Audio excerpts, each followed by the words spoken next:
Crayon Queen is also the creator of Fresh Sands, and Fresh Sands confuses and frightens me. I love him.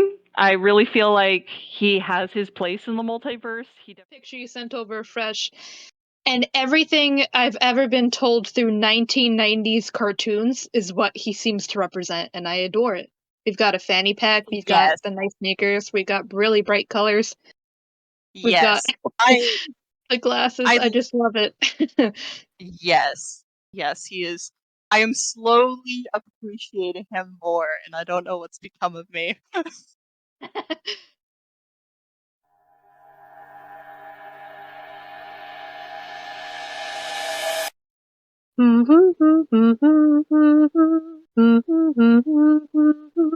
Fly Bob! Oh, what? What is it? I don't know how, but he found me! Who found you? Fresh! I dug too deep.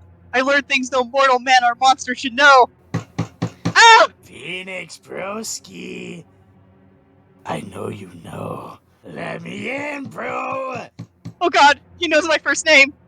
Maybe we should just talk to him? Are you kidding? Eldritch beings cannot be negotiated with? No, there's only one solution to this. We need to record before he kills us both.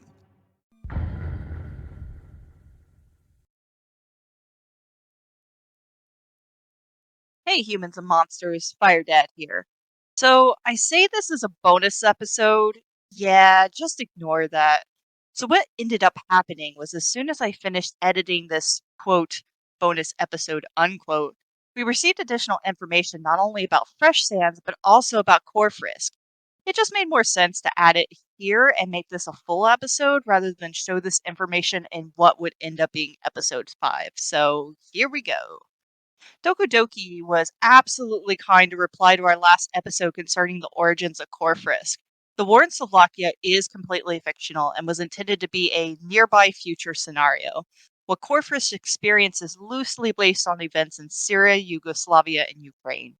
Toothless Poggers, who we will be mentioning in the episode, also managed to get kind of a free-form interview with Doki, in which they mentioned that Core Frisk's mother was intended to be Ukrainian, who lived with their native Slovakian father.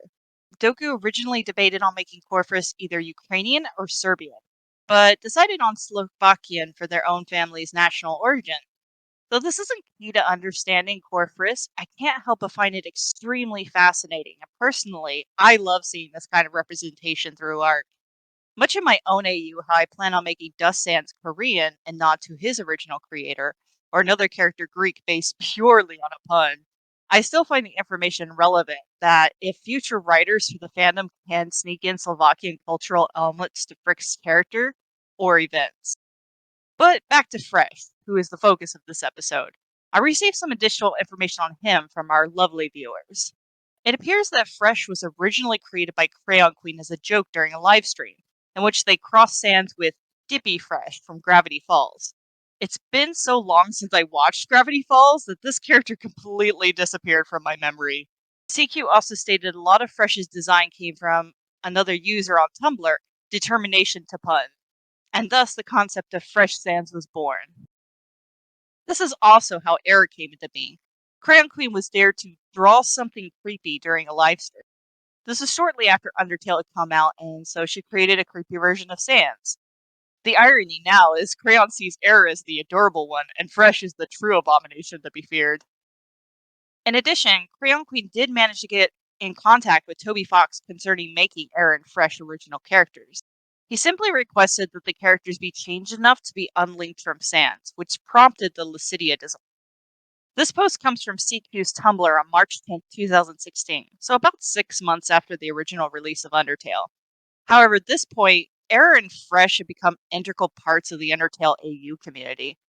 I really hope that CQ is able to continue moving forward, creating great stories for Error and Fresh and Lucidia, while the community continues to use them in AU fan work. Personally, I'd love to see more AUs pick up on the webcomic Helvetica by J.N. Weedle, which Toby was inspired to create Sans and Papyrus based off of. But that'll have to be for another episode. But with that, it's back to our regular programming. Enjoy!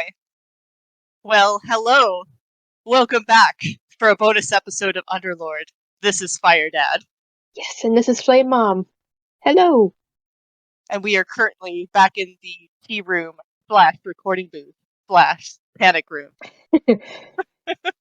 It's a good time. And, well, so we're coming to you here with this bonus episode, not only to make up for the lost week, but also I have learned a great deal more about Fresh Sands. Flame Mom, are you prepared? I am scared but prepared. You should be scared, because I found someone who is a connoisseur of Fresh lore. So shortly after the episode went up, I was contacted by an artist, writer, and aspiring voice actor named Toothless Poggers on Instagram. And they have been going over with me like for several days now. Just nonstop fresh lore, theories, fresh debates, all things fresh. So we can really thank Toothless Poggers for the existence of this episode. Thank you, Toothless Poggers. Yes, thank you. Okay, so again, a lot of what we're going to cover today isn't declared canon by Crayon Queen. Most of what we're going to cover is really just fanon lore, like stuff that the fandom has kind of come up for Fresh. Because from what I've learned, I kind of get the vibe that Fresh is to Crayon Queen kind of what Gaster is to Toby Fox. Like, Yes. I feel like at this point they don't want to answer anything because everyone kind of has their own idea of like how Fresh works in the multiverse. From episode 3, I stated that we get a lot of what we know about Fresh from the comic Mama CQ. That might be true with some fans, and that might be true with coming up with like ideas in certain scenarios of how Fresh might respond to those scenarios. But that's pretty much it. The Fresh that is in Mama CQ'd is completely just a kid, and as far as we know, has nothing to do with the parasite. The parasite doesn't exist in Mama CQ. The naming conventions when it comes to Fresh can be very confusing because we don't know what's going on with him. Sometimes when we're talking about Fresh, we're talking about the skeleton. Sometimes when we're talking about Fresh, we're talking about the parasite. Sometimes when we're talking about the parasite, we call it True Fresh. And like I've seen some things where it's like Fresh is not the parasite. Fresh has a parasite, but then other people said no, Fresh is the parasite. So it can be like I don't think anyone really knows what's going on with Fresh. Like, or at least we still don't really have any true conventions to how we talk about him. I'll try not to make it confusing when we're kind of talking about between Fresh and between Fresh's parasite. As I was talking to Toothless Poggers about Fresh, and I was just, friendly, like, oh, I can totally see Fresh sip with ink because they have troubles with emotions and like understanding each other or understanding people, not so much each other. I bet they would understand each other totally. And like they totally struggle with empathy and stuff like that. And then this person was like, that's all the headcanon you have for Fresh, and I was like, yeah. And they're like, they just unloaded a nuclear bomb of knowledge on me. I sort of had this face as they told me this. So, according to Fanon, Fresh eats souls. So he's Kirby. he's a skeletal Kirby. I can't believe I can't believe that's where your head went. Kirby, this cute, adorable creature. Well, I suppose And- Ken and Kirby does straight up eat things and like they disappear from existence. Correct. Oh my god, I can't believe you just compared Fresh to Kirby. And yet here we are. Oh my god, that you're blowing my mind now. Oh my god. Just a 90s skeletal Kirby. It makes sense if you squint. So yeah, so the images that you're seeing here are from the Grinning Kitten. And the Grinning Kitten kind of does like some ass blogs. Like I don't know how much that they work with the different creators because they do a lot of AU art. But someone came like asked them about the parasite and stuff. And so the first image is kind of like, oh, well, this is just Fresh from like Mama CQ. He's just a normal kid. He takes off his glasses. He's just got the normal highlights and everything. And then he did they did the second image that's like, if he did have the parasite, this is what it would look like when he took off his glasses. Interesting. I joked about So it before we recorded, but he needs a little tissue, just a little dap of the eye sockets real quick. Just, yeah, exactly. And the thing is that heart, that's a soul that the parasite is feasting on at the moment. So like the little cracks are like little roots or something. Not flowery roots or whatever, but like I don't know what to call them. But you know what I mean, like cracks. I think they're actual cracks in the soul. I don't know who's the artist here. I will try to find it. But this is kind of the concept of like a soul that's about to break after being feasted on, and a fresh soul. Ah, okay. It's quite horrifying. Apparently, it can eat monster souls and human souls. As far as we know, it seems to be. There's one theory that it can't consume souls with negative traits, such as the fear soul from Glitchtale. And I know you might not know what the fear soul from Glitchtale is because we haven't covered Glitchtale yet. But Correct. the fandom has, so where in canon the human souls have kind of positive traits to them, the fandom has come up with like negative soul traits, like other kinds of I've human seen that. souls that could exist. Yeah. So apparently, it can consume monster souls just fine because they don't have any of those kind of qualities. It can consume human souls with positive traits, but it can't consume human souls with negative traits, or else it harms the parasite. So it sort of kind of throws out the idea that like maybe the parasite can just feast on bad people. So it just makes it more horrifying. And I can't get over that it's kind of cute. What, the parasite? Yeah, like little octopus dude. Looks like the one from Barney, but not. Probably not what the artist was going for. But I really appreciate the colored version of the bottom picture that you've shown me, where it looks like Dancing Omastar from Pokemon, I think Red and Blue. It's so cute. My god! Oh, I haven't seen that Pokemon in forever. Oh man, I love it. That's one of the fossil Pokemon, isn't it?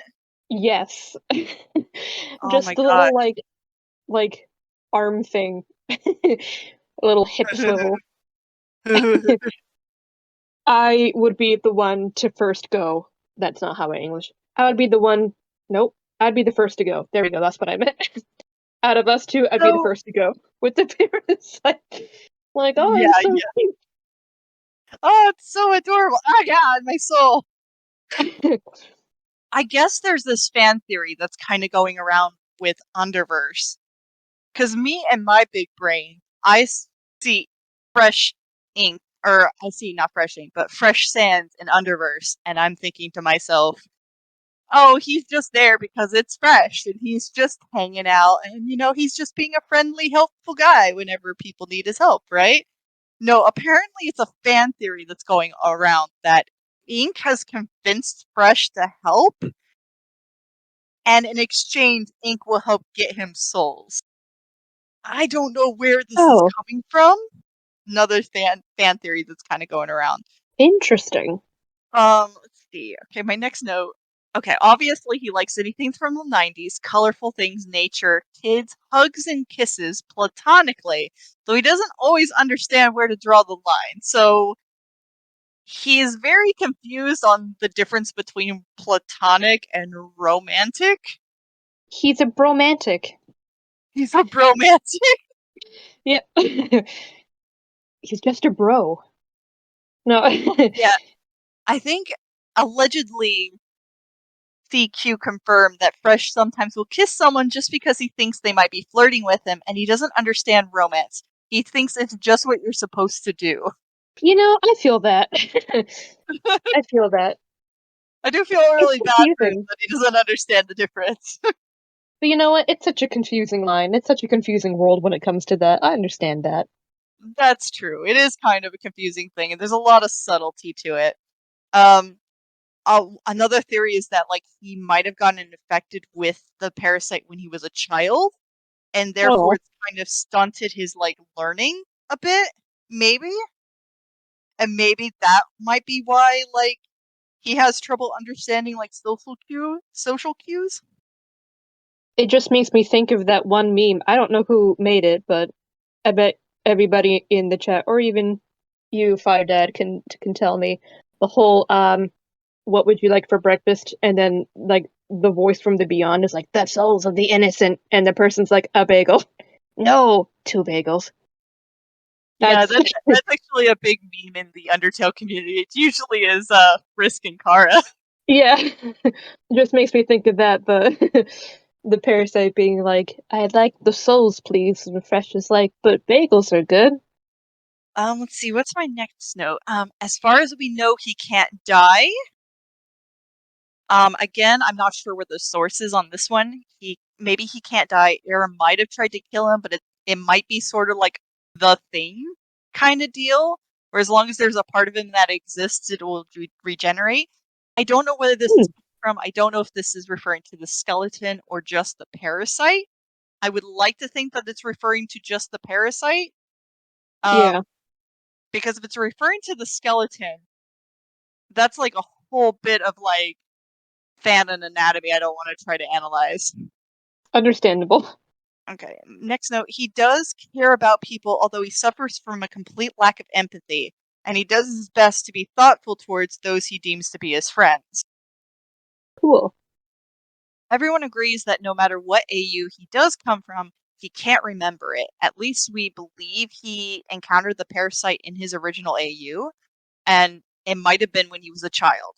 Because there's 2 major theories. Either one, Fresh was a single child who is essentially a cross between Sans and Papyrus, or 2, he is a Sans, but the early infection of the parasite helped him to grow bigger than other Sanses.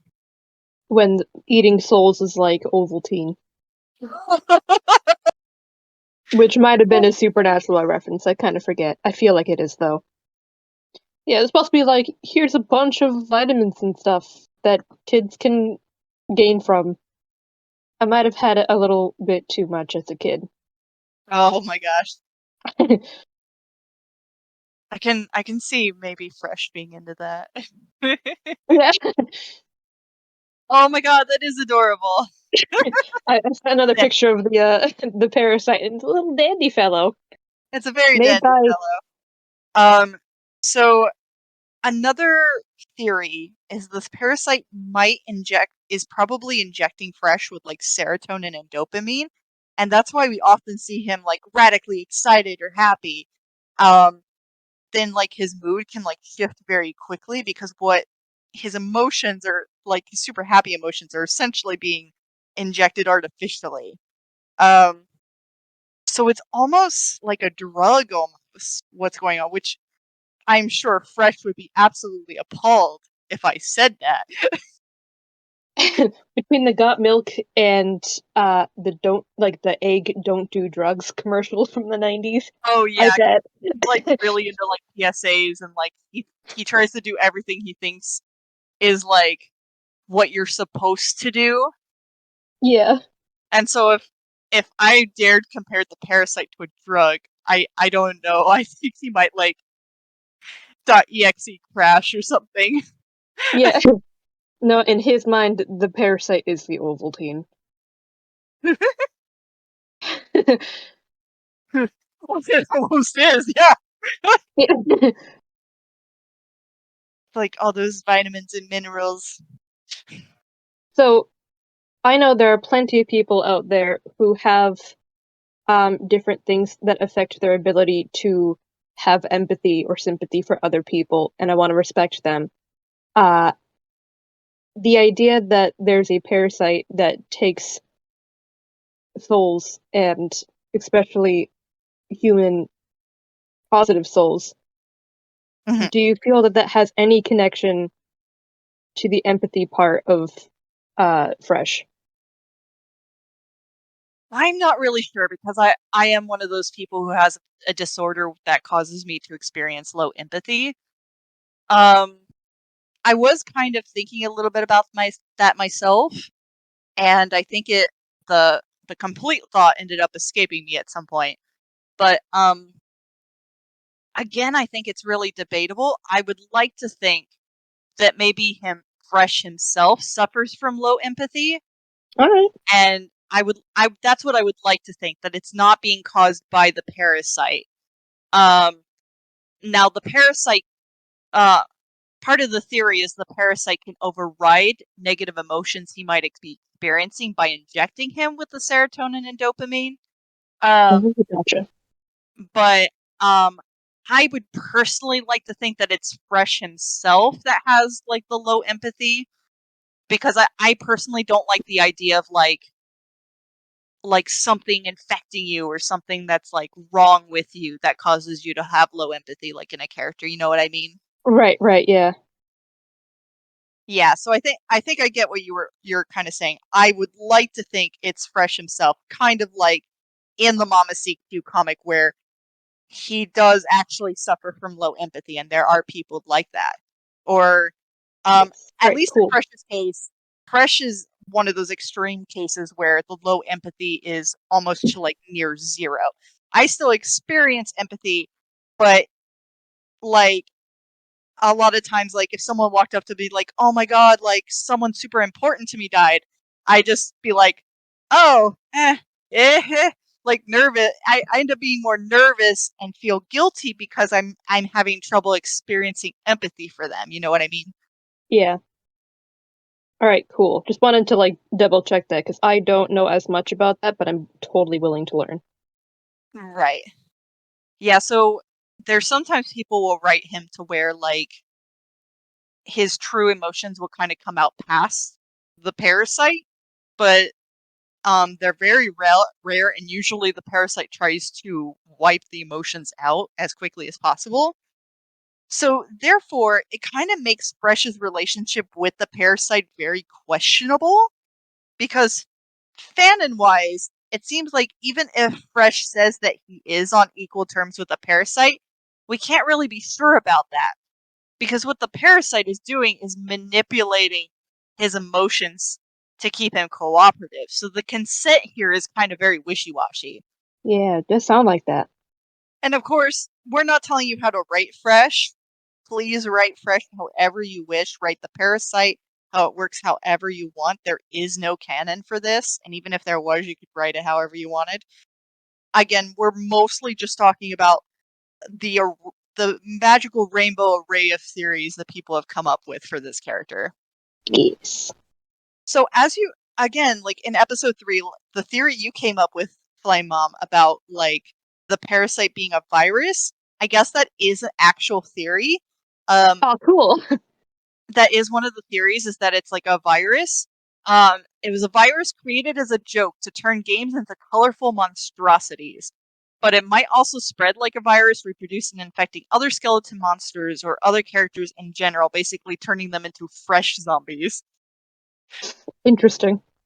Okay, and then I was kind of like, with Toothless Poggers, I was kind of like going back and forth. Unfortunately, we couldn't have them on the show because 1, they're a minor, and 2, they're not in the right time zone.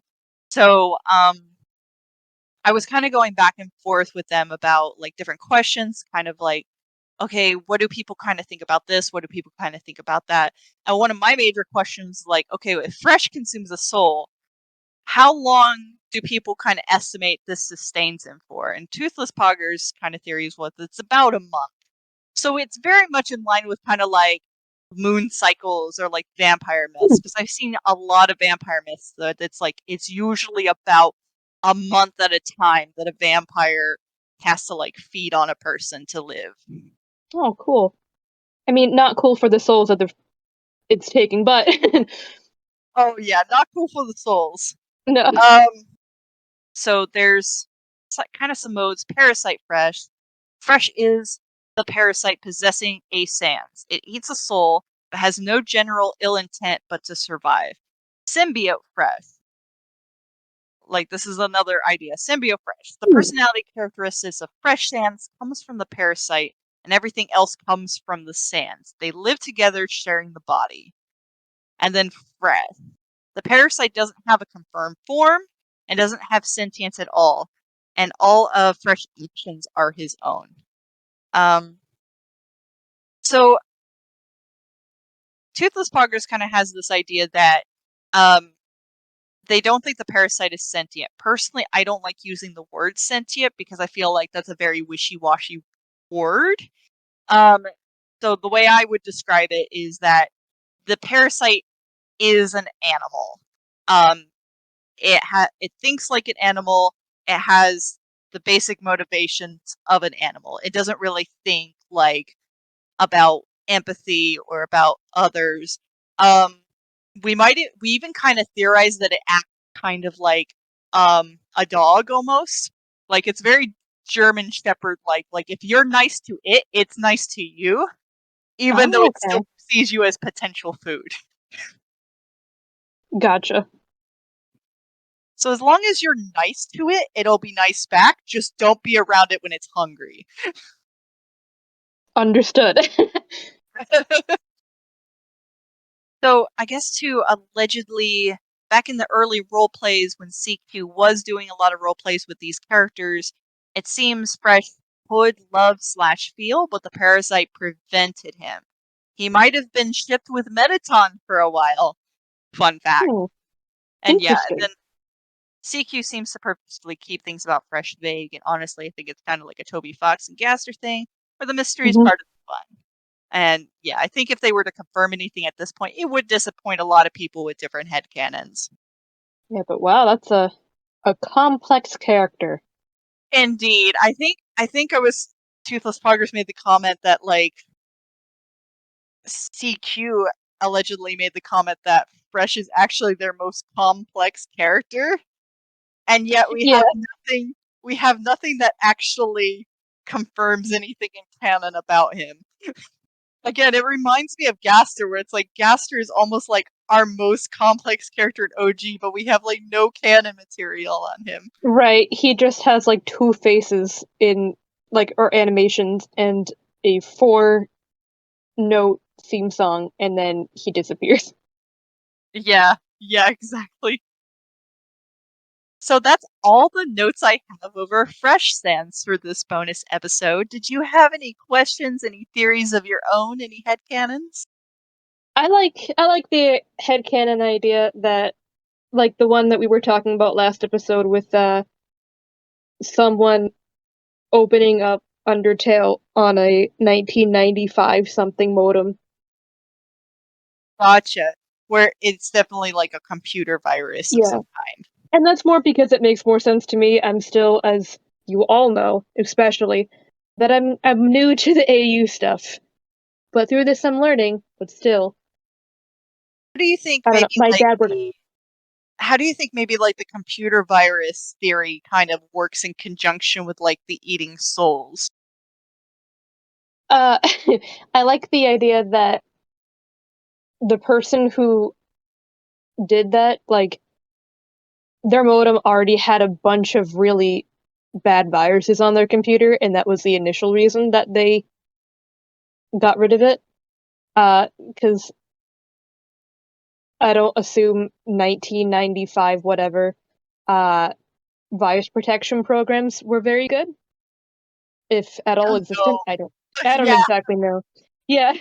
So Oh, I remember those when days. they Yeah. open up the game, the computer, all the viruses have been like stuck in there and had nowhere to go. And so they're Right. like, "Oh, cool. Code we can just slurp up." Finally. Suppose that does, like, if you do go with the computer virus code, it doesn't really work very well with the soul eating idea because a computer wouldn't understand the concept of souls specifically in Undertale. So I think like if you do theorize that the parasite is like a computer virus, I don't think it would work very well in conjunction with the soul theory. Not ruling it out. I'm sure someone can probably come up with something, but I don't think a computer, especially back in the 90s, would be capable of understanding what the essen- the essence concept of a soul was. Yeah, unless the souls just have a certain flavor based on their binary code. If the ones are in place. That's true. Maybe there's something unique about the code, code programming for the souls. It's And like bright colored with Skittles. As long as they look like that and not like licorice. Maybe, I don't you know. know, I like headcanon the idea that they taste like Skittles. Because that's just such a 90s thing. Yeah. Yeah, Like, I do you just have lost any my like thought. headcanons, ideas, etc.? Yes, I really do like the idea that um Fresh came from an AU where he was a single child, so like a cross between Sans and Papyrus. And so Toothless Poggers and I both kind of shared this idea where because he was an only child, it means things should have been much more harder on him. Because if he's got personality traits from Papyrus, that means he's going to get bullied like really bad. And, if he's like an only child, then he doesn't have like a Sans to support him. Or even opposite, if he were more a Sans, he doesn't have something like a Papyrus to devote like his life and protectiveness towards. So if we go with the theory that like Fresh is kind of like a combo only child, um I like the theory we both kind of have is that like the parasite infected him when he was a child. He is like a single like Sans Papyrus combination, and that because of that he despised his AU so much that he was willing to allow the parasite to infect him and just get rid of his AU. Oh, is that why he's the only 90s based character that we've got so far that is as Possibly. popular? Possibly. That yeah, that maybe like he has such resentment against his particular AU that maybe either like that AU doesn't exist anymore or any variants of that AU that try to pop up, he kind of ends up devouring it maybe. They were too 80s for him. 90s is where the magic's at. I like the idea that it only needs to eat about once a month because if we go by core Frisk canon, core Frisk allows Fresh to come into the Omega timeline whenever he wants. Now, in the core Frisk comic, they state to Fresh, behave yourself and don't hurt anyone. And Fresh is like, I wouldn't dream of it. So that kind of tells me that Core knows that Fresh can be a threat, but but they trust Fresh enough to behave themselves and not hurt anyone in the Omega timeline. So that I do want to subscribe to Core Frisk canon. That kind of blows my mind. The idea that like you basically let a vampire into your home of refugees but you trust him enough not to hurt the people that live there. That speaks volumes to me. Okay, I'm a little bit confused at that. What are you confused about? If the parasite is doing all that in the idea of surviving, is Fresh able to control it enough to not hurt people? I think my theory is that he's able to at least direct it. And another theory that I kind of had that we were kind of working on together was that Fresh has been fused and bonded with the parasite for so long that the parasite has become his soul. So my theory is that Fresh knows when the parasite is getting close to be hungry, so he can get out of the Omega timeline before Oh, okay. weird or like an incident happens. So I believe Fresh knows a good enough time before the parasite has to feed, kind of like hunger pains. Okay, that makes a lot more sense. Cool, thank you. And I kind of like subscribe to the idea that like he kind of does the same thing as Error. He just doesn't like let people know about it.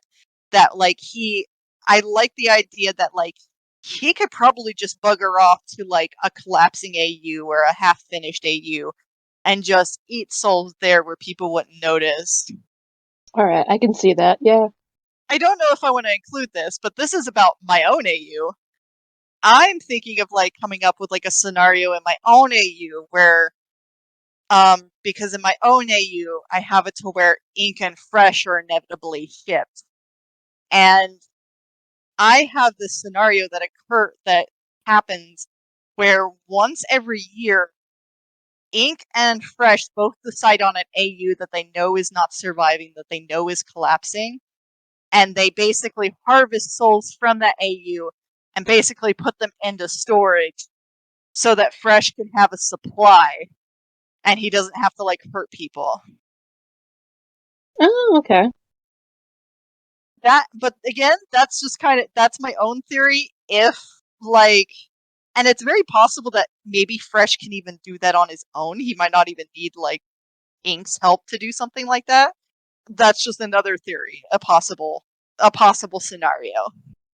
So this is another reason why like I kind of subscribe a bit to the Fresh and Ink ship, because when I was talking to Toothless, I was like, oh, they brought up Fresh Ink, and I was like, oh, I just assumed it was just a fun crossover between Fresh and Ink, and they're like, no, Fresh Ink is Ink if he was infected with the parasite.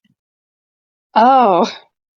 So this GIF I'm showing you is from JK, and I don't know how canon we can assume this is, because it's kind of from a joke video where JK was talking about not stealing people's artwork. Oh, gotcha. Um, Wonderfully made. It right, reminds me of a demented light bright. exactly. It's definitely beautifully animated Yes. and horrifying. Because I remember seeing this video and just being like, oh, that's kind of cute and funny, and I didn't really think too hard about it. So it is extremely debatable how canon this character is to Underverse. Yeah, I do like how the parasite jiggles a little bit. At the Oh very yeah, end, he's like, wiggle, wiggle. wiggle, wiggle, wiggle, wiggle. He's dancing, yeah. I was very angry. But yeah, that's the thing too, is that another point of like, if you look at his glasses, it flashes "help me." Yes. So that subscribes even more to the theory that like we're not sure how consensual the relationship between Fresh and the parasite actually is. Again, this is not canon to Crayon Queen, and it's debatable whether it's canon to JK because this appeared in like a side joke video. It didn't appear in actual Underverse. Yeah. Because I'm not really sure if Crayon Queen and JK talk a lot about how like her characters are being used in Underverse. I would like to think that they're on good terms, but yeah, we don't know if like CQ might be like telling JK like some stuff, hey, sneak this in, Right, yeah. But that's a fun thing. That's a fun thing about Fresh Ink is Fresh Ink is kind of like we're seeing big three of like the multiverse kind of interacting, because the Fresh Ink design is even approved by Kamyet on their master post for ink. So we're seeing Kamyet, Crayon Queen, and JK, like some of the big names in the UTAU, all like agreeing and working together on this like combination character. It's truly amazing. I'm trying to find the name of the pattern that's in the background because I do appreciate the continued 90s nostalgic references The that are little made in that little squiggly, gift. like Yeah, I never know what it I was called. I know what you're talking about. I remember something Memphis. Memphis. You're right. Yes. Squiggly Memphis. That's not the name. Memphis is the name, but it is squiggly.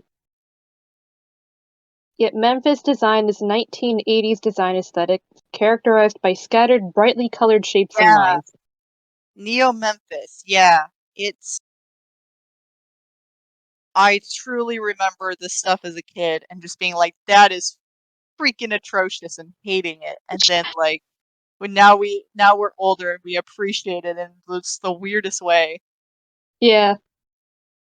I only ever saw it at Chuck E. Cheese and a local bowling alley. I remember there was like an article that came out like there were like styrofoam cups that had like the squiggly line, Yes. and they actually found the artist that made that design and talked to her. And that's called jazz. The pattern style. It's called jazz. Yeah, like the music. I also found Oh that my on my god, little quick yes, search. that's it. Designed with the 80s trim, Memphis Design 101. Holy crap, I remember these cups. You can buy them on Amazon now. Oh, cool. Holy crap. You know, it's funny. I was only around for 6 months of the 90s, and then 2000 came around. But I do just 90s stuff has a special place on my heart. Oh my god, I have to find, what is it? The woman behind the pattern finally getting some credit. Gina. Gina, what's your full name? Ekis? Gina Ekis? Well, Gina Ekis, I think that's your name.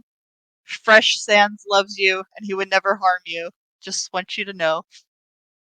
you, They have been you were saved. you were truly a part of 90s history. All right, I think that's it. Cool. Anything else? I'm just now really intrigued as to how far Fresh will go with the 90s. How far he will go? He will probably be in his grave, and it'll be in the grave will literally be in um engraved with like the Memphis patterns. Yeah.